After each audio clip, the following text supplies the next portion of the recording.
month-end accounting close. And what you see on my screen is month-end close dashboard for controllers, senior accountants, and the entire accounting teams. The way it works, you pick a period that you're working on. I have November, then you refresh data, pull out data from ERP. I have sandbox environment in QuickBooks, that's where this data is coming from, and then you run checks. And those checks are a set of rules. And I have 3 rules here. I have amortization schedule variance. So I'm looking at amortization schedules available in this system by account to see if there are any kind of variances. Then I look at month-over-month variance more than 10% and changes more than 1,000. I assign severity to each of these rules, like high, and then medium. And then I click this run checks. So what happens now is that this application goes through all the accounts pulled from ERP and looks at any account that actually hits those thresholds. And you can set up as many rules as you want to. I have 3, but you can have many more. So once data is pulled and analyzed, it generates this short message explaining what happens with your accounts and these 3 simple charts. So exception by severity. So it takes all those exceptions and puts them into appropriate buckets. And this is same, but this gives you dollar value and then total exceptions. And the idea is that from this point, you start going through your exceptions and you see they split into these 3 sections. And you go through your exceptions and start reconciling them.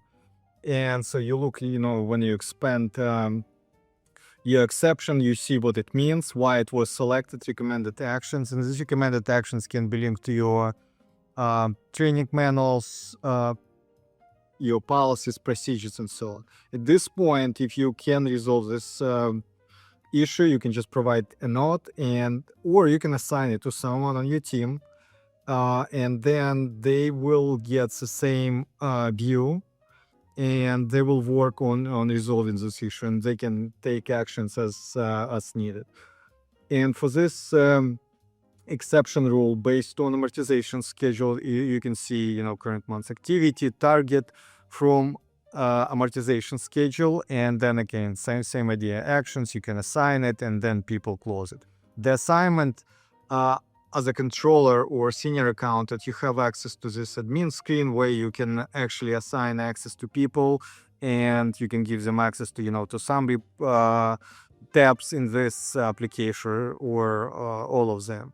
And schedules is additional nice feature.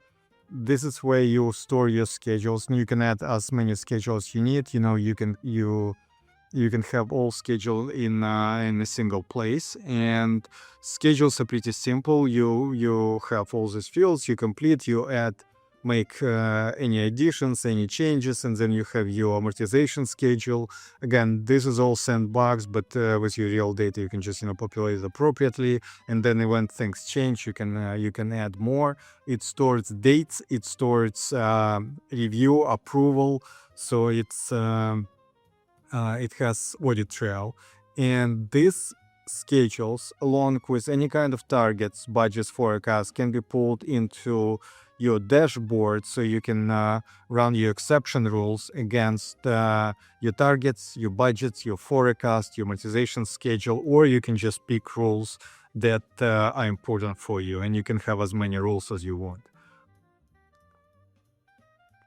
Also, this application includes reports, reconciliation, schedules we covered, variances, rules, checklists, and calendar, accounting checklist of tasks that you need to complete before accounting close. And as you work down that list, you complete them, mark them as complete, and they move into this section. Everything is organized in a single place. You don't have to play with a lot of Excel files. All data is live, easily refreshed.